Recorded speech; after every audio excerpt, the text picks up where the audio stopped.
Tapi aku merem-merem tuh, Mbak. Assalamualaikum warahmatullahi wabarakatuh. Selamat pagi, selamat siang, selamat malam. Kapanpun kalian nonton, apa kabar? Salam Rahayu. Kembali lagi dengan saya Zio dari Danyang Tanah Jawa, ada di Lapon Delok. Kita tahu kondisi saat ini wabah corona masih berlangsung dan berdampak pada semua sektor di dunia, termasuk sektor ekonomi. Bagaimana kita tahu korban COVID-19 terus berjatuhan dan terus bertambah korban meninggal dunia. Saya mewakili segenap kru yang bertugas di Lapon Delok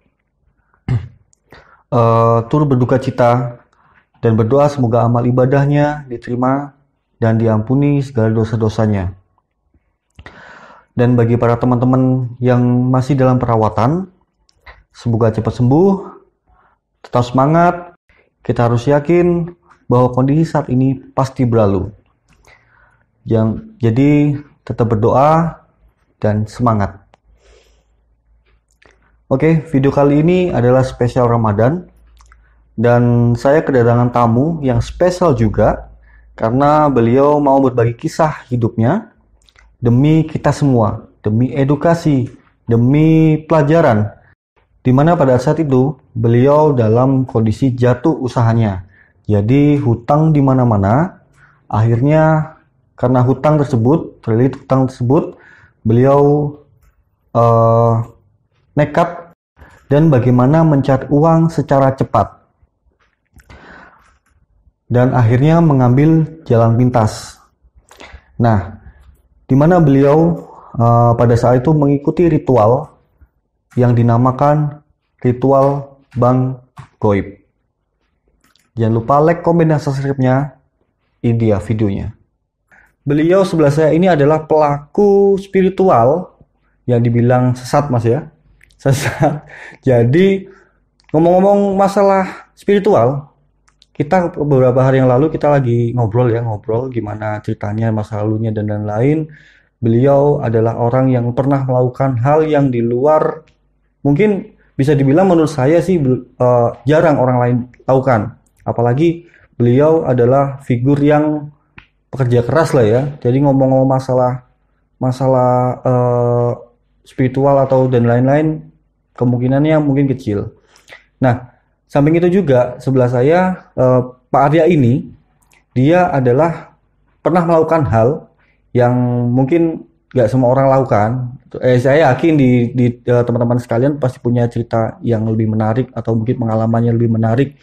Ya, tapi malam kali ini izinkan Pak Arya untuk berbagi cerita, bagaimana kisahnya, bagaimana ceritanya. Ayo kita saksikan bersama-sama, kita simak. Gimana Pak, bisa dijelaskan dari awal mungkin ceritanya seperti apa sampai dengan pengalamannya? Oke, semuanya. Assalamualaikum warahmatullahi wabarakatuh. Salam sejahtera buat yang menjalankan ibadah puasa. Saya ucapkan selamat menjalankan ibadah puasa. Mudah-mudahan puasa tahun ini yang lebih banyak kita di rumah, lebih bermakna.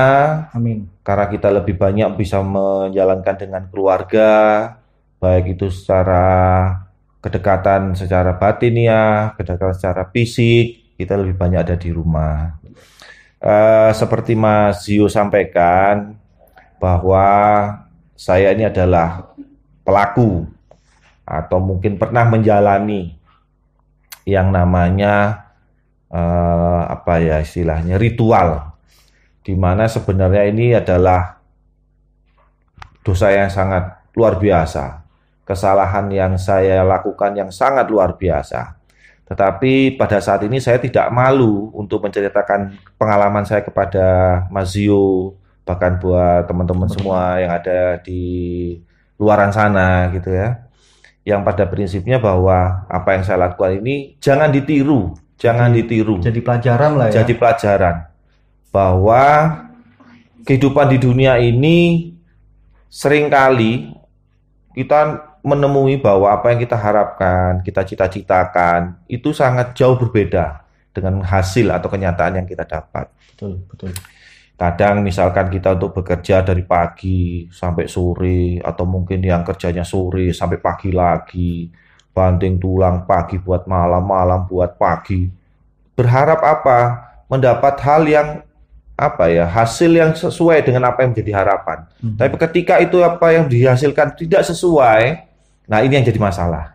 Apalagi di apa ya istilahnya, dengan kebutuhan. Contoh misalkan mau belanja 100.000, punya uangnya cuma 200, dibelanjakan kurang, nggak dibelanjakan juga salah. Nah ini. Nah biasanya ini sangat benturannya kepada kebutuhan Sehari-hari.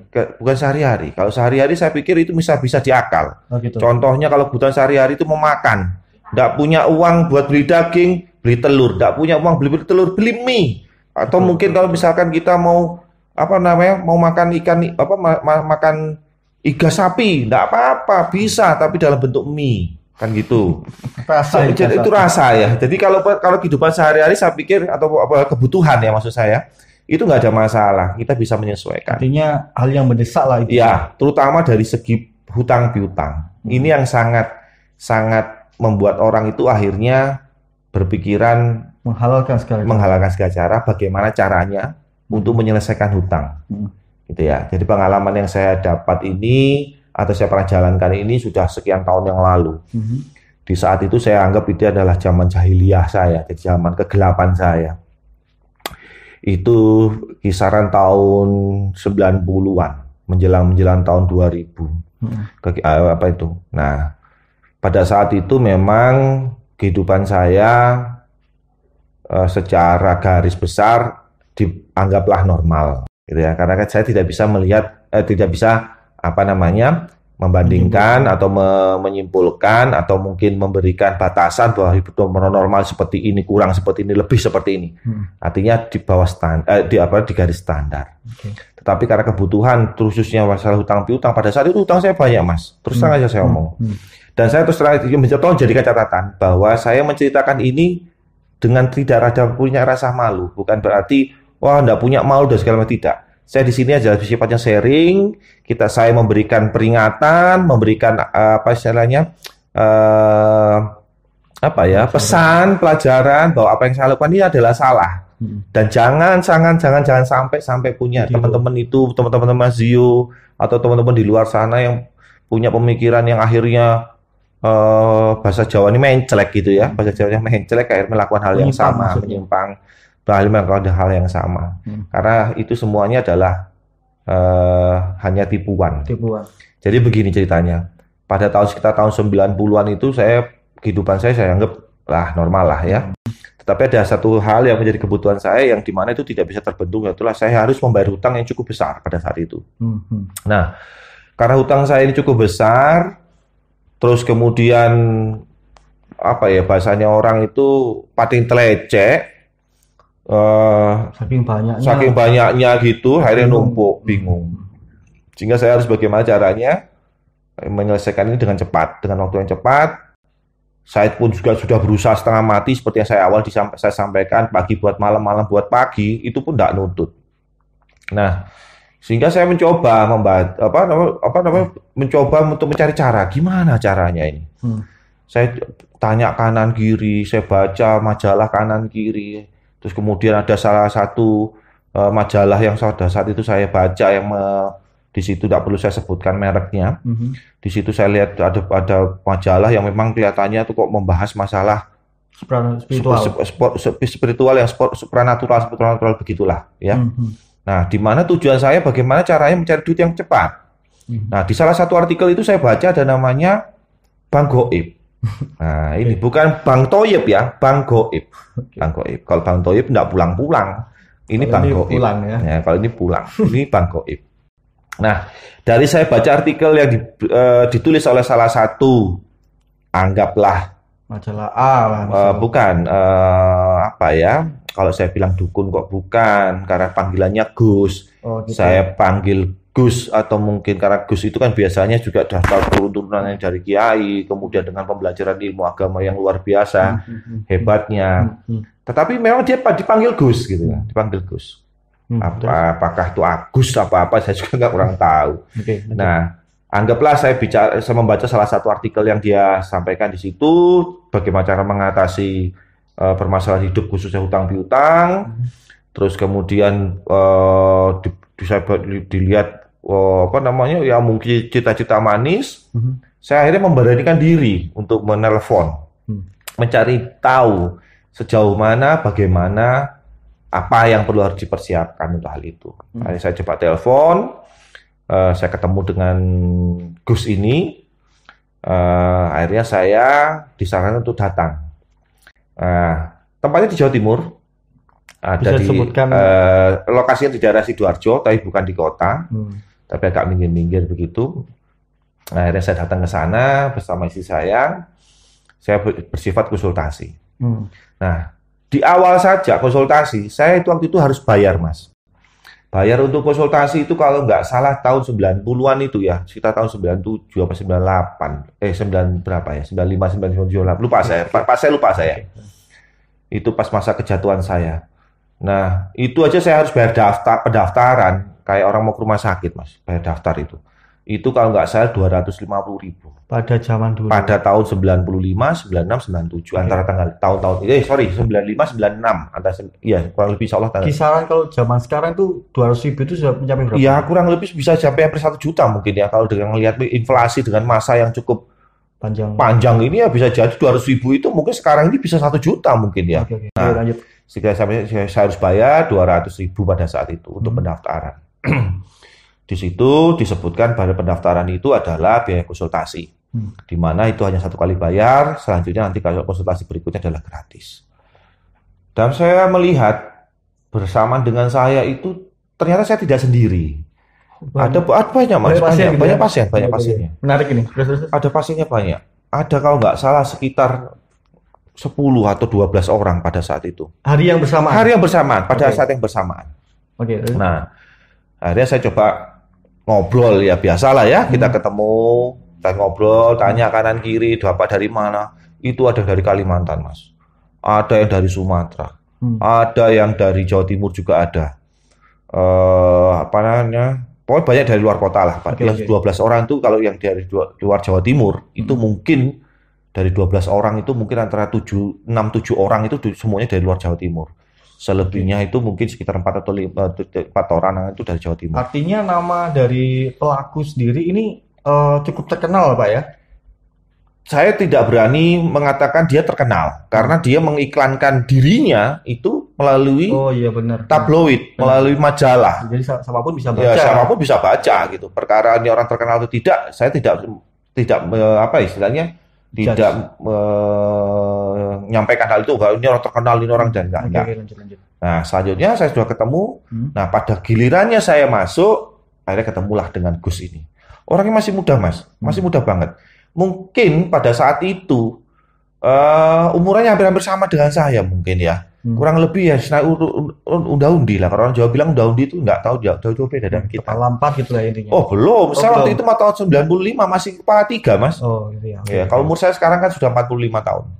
Kejadian itu berarti kurang lebih kalau misalkan 95, berarti kurang lebih sekitar 15 tahun yang lalu ya. Ya. Berarti kurang lebih masih umur 30-an tahun, utang saya itu udah banyak, Mas. Gila. Ya, utang saya itu karena untuk usaha dan segala macamnya. Saya umur 30 tahun sukanya game. Beliau sukanya ngutang. Oke, lanjut. Jadi utang itu sebenarnya karena faktor kebutuhan dan memang pada saat itu saya jatuh dari usaha. Bukan jatuh delosor, jatuh gitu enggak ya, usaha saya jatuh. Nah, selanjutnya saya ketemu dengan beliau. Beliau tanya keperluannya. Dan karena 90% orang yang datang ke situ karena masalah hutang piutang atau masalah duit, ya dia tidak membutuhkan waktu yang lama dan tidak butuh hal yang sulit ketika menggali. Dia langsung tanya, punya hutang berapa sampean, Mas? Pada masa itu saya punya hutang itu hampir sekitar 130-an juta. Tapi terbagi ya, Mas, terbagi dari beberapa Totalnya. Ya totalnya dari segitu kurang lebih. Jadi kalau diuangkan sekarang, waduh sudah tahu di situ. Oke, lanjut. Tidak karu-karuan. Nah, selanjutnya dia bilang mau pingin uangnya lunas, utangnya lunas. Oh ya, saya bilang ya pastilah Gus, tak mungkin saya datang ke sini jauh-jauh dari Malang ke Sidoarjo, nemuin jenengan tanpa ada hasil. Terus tidak punya hasil dengan tujuan yang ingin saya untuk bayar utang. Oke.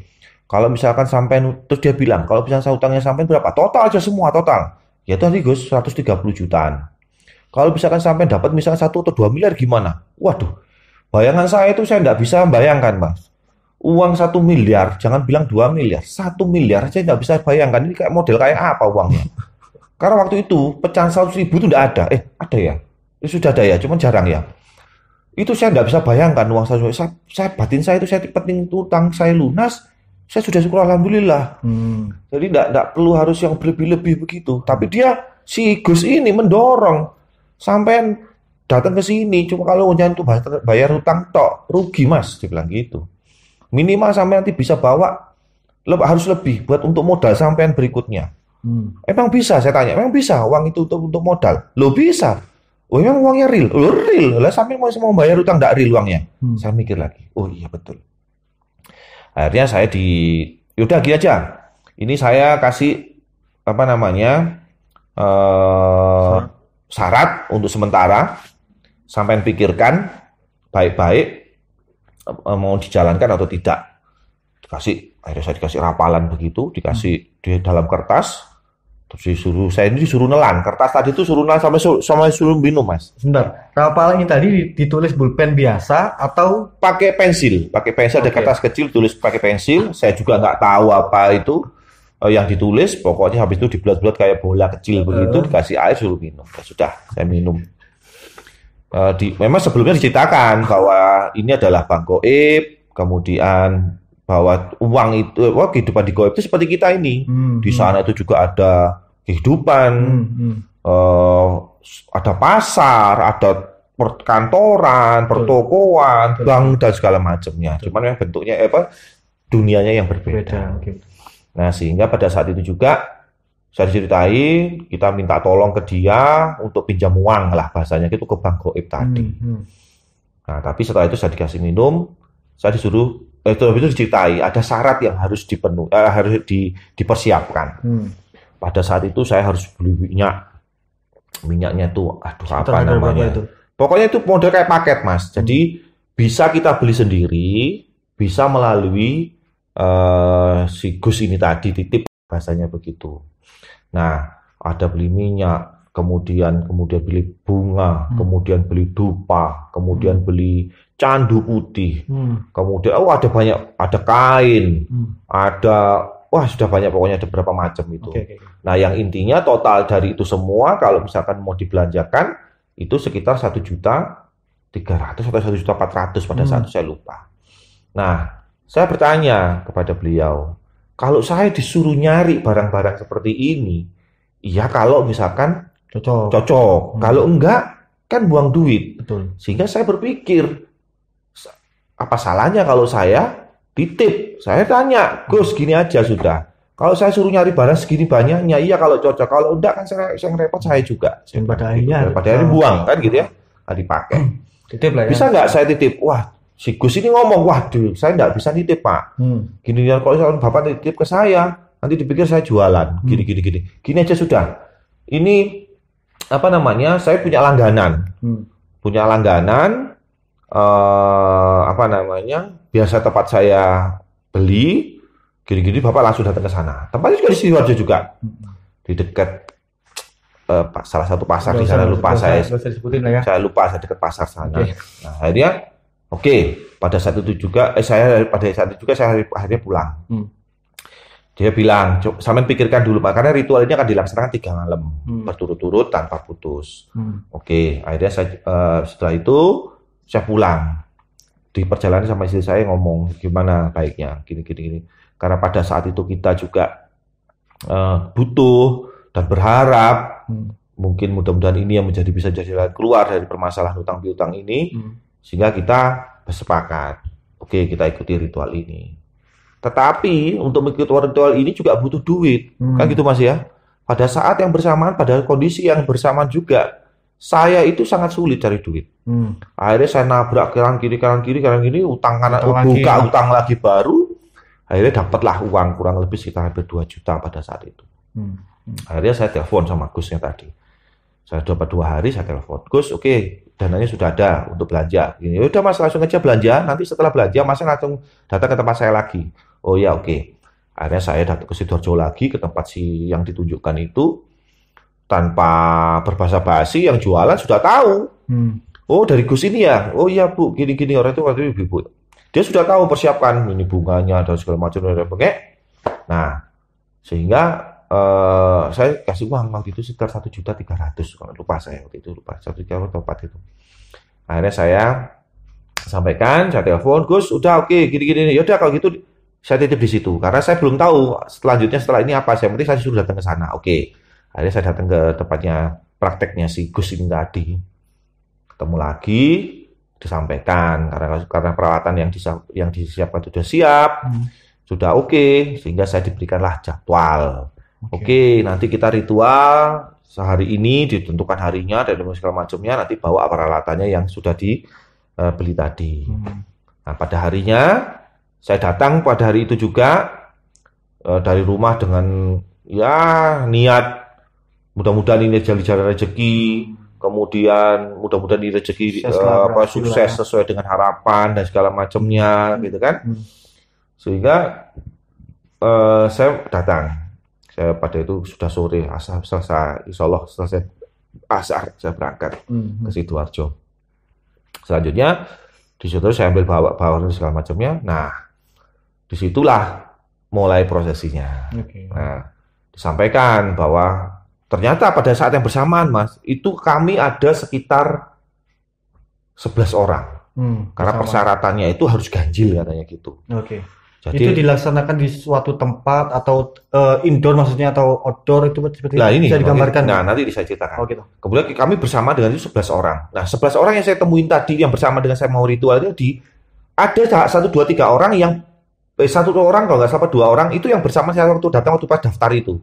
Nah, ternyata dia ngumpul dari beberapa praktekan itu beberapa sekian hari itu ngumpul. Jadi mengumpulkan orang artinya yang sesuai yang mau gitu. Nah, disampaikan, ibaratnya orang itu diceritain dulu bahwa nanti kita ritualnya tidak di tempat praktek ini, tetapi ada satu tempat yang di dekat situ juga tempatnya ritual. Gitu. Rumahnya itu setelah itu sudah kami disuruh mandi besar, kemudian bunganya tadi juga untuk mandi, kemudian minyaknya tadi itu ditaruh ke badan, kemudian ke baju celana yang kita pakai. Pada saat itu saya pakai sarung Mas, karena boleh. Nggak ada masalah. Akhirnya saya pakai sarung. Terus kita pakai baju. Wow, itu wangi sekali wanginya itu. Habis itu sudah selesai, kami digiring ke rumah ini. Jadi tidak ditunjukkan, ini rumahnya di mana tidak ditunjukkan. Nah, kita sudah sekitar jam 11 malam, karena ritual itu akan dimulai jam setengah 12, jam 12 malam. Kami jam 11, kurang sedikit gitu, kita diajak digiring ke dekat rumah situ, kurang lebih sekitar 200 meteran, 100 meteran. Kita jalan kaki bareng-bareng. Ternyata masuk Mas. Kayak kebun gitu ya. Jadi ada satu pekarangan rumah besar gitu. Tapi karena mungkin rumah ini sudah lama nggak dipakai. Namanya alang-alang itu setinggi saya. Berarti sudah nggak kerumat sama sekali rumahnya? Oh, udah nggak kerumat Mas. Nggak kerumat sudah. Itu rumah kuno itu katanya. Sudah lama nggak dihuni itu. Jadi kita lewat, berasa gitu. Sampai terus lewat halaman gede banget. Begitu sudah nyampe rumah itu memang besar sekali. Nah, kami masuk dari pintu belakang. Pada saat itu ada 2 ruangan yang dipakai. Satu ruangan tengah, kemudian ada satu kamar tidur mungkin itu dulunya. Nah, ruangan yang besar itu ditempati untuk sekitar 6-7 orang. Nah, yang satu kamar yang besar itu ditempati 4 orang. Kebetulan saya itu yang di 4 orang Mas, yang di kamar itu.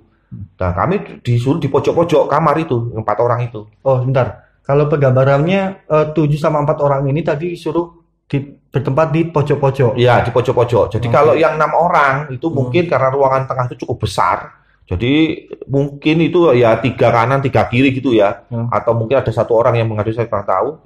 Kemudian saya ambil yang di kamar, itu ada empat pojokan itu, kami ditaruhkan satu-satu, dan saya itu sengaja Mas, dalam pikiran saya ini orang penakut Mas, terus terang saya ini penakut. Sehingga saya tuh ngambil tempat pojokan yang dekat jendela. Kalau ada apa bisa lari gitu. Bayangan saya itu, kalau ada apa-apa, saya paling minimal saya bisa loncat jendela.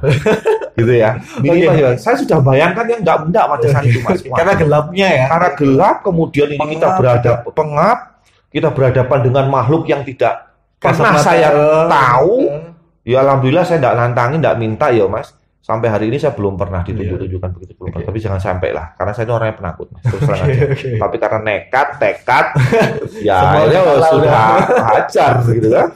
Saya sampai di sana, duduk-dudukan di pojokan begitu, kemudian kami diberikan bunga yang kita belikan tadi itu, bunga ditaruh di pojokan, dikasih dupa dan segala macamnya. Sebentar, ini sampai dan orang-orang yang lain itu kan ditaruh di pojok dan menghadap ke tembok atau saling berhadapan? Menghadap tembok Mas, jadi kita menghadap ke pojok. Jadi bukan saling menghadapan begini ya, tapi berhadapan begini. Jadi pojokan itu tembok menghadap tembok. Kita menghadap tembok gitu, pojok tembok. Bayangkan, Nah di pojok itu akhirnya kita menghadap bunganya, menghadapkan dupanya, kemudian ini segala macamnya sudah disiapkan.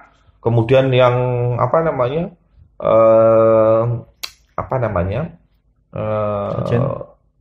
perlengkapan yang lain tadi itu minyak dan sebagainya sudah kita pakai kan. Candu. Nah, candu itu dibawa. Nah, selanjutnya si Gus ini tadi memulai ritualnya. Dia bakar candu dan segala macam di belakang kami. Di tengah-tengah. Iya, di tengah-tengah ya. Di rumah kamar itu di tengah-tengah. Wah, sudah dibaca enggak karu-karuan, sudah istilahnya enggak tahu rapalnya dia, saya juga enggak begitu ini. Tapi kemudian saya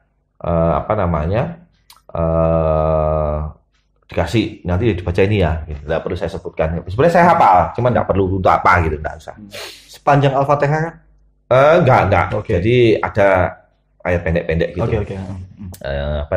Biasa kok kita biasa sebutkan itu, maksudnya ya kadang-kadang kita tulis dan segala macam ya. Umum gitu.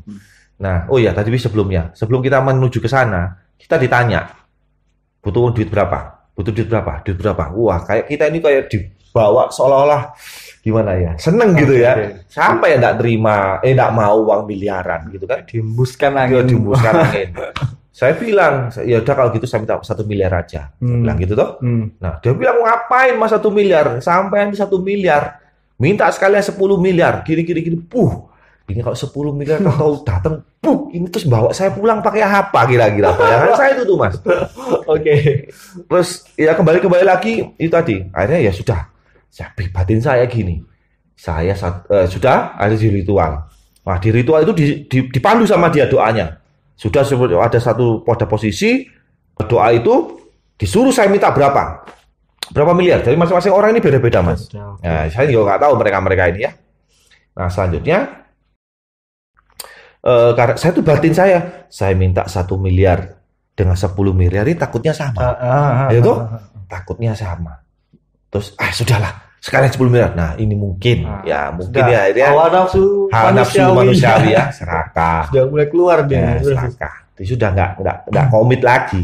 Yang tadinya hanya bayar 1 juta 130-an juta, minta 1 miliar, begitu masuk di sana jadi 10 miliar. Coba bayangkan. Oke. Itu manusia. Jadi sebenarnya ada pesan moral yang ada di sana. Jadi kita itu jangan serakah gitu ya. Karena rezeki itu sebenarnya sudah diatur, sudah punya takaran nih. Tuhan tidak mungkin mengasih rezeki dengan yang salah seperti itu ya. Betul. Nah, itu selanjutnya sudah. Akhirnya saya di ritual Mas.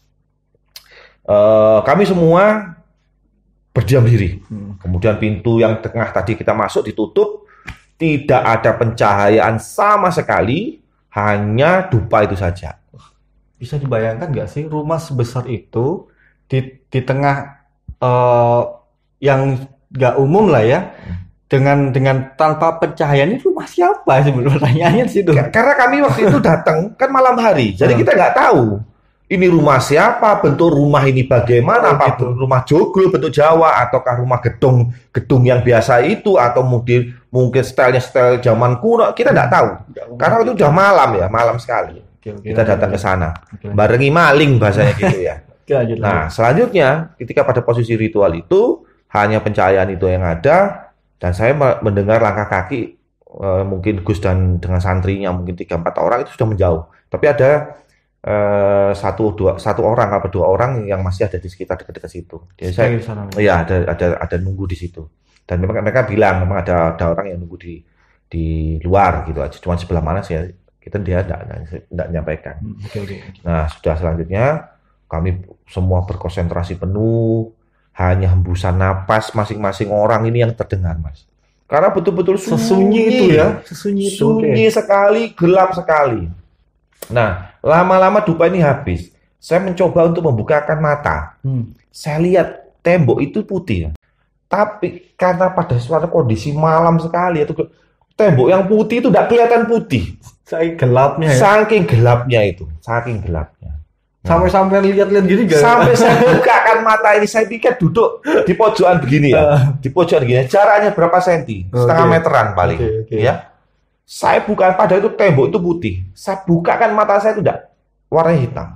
Apakah itu sudah ditutup atau gimana? Walau alam pada saat itu saya tidak tahu. Lanjut. Nah, saya akhirnya berkonsentrasi dengan rasa ketakutan, rasa berharap tinggi, campur aduk. Ini apa yang saya lakukan, ini salah atau gimana? Wah, campur aduk, Mas.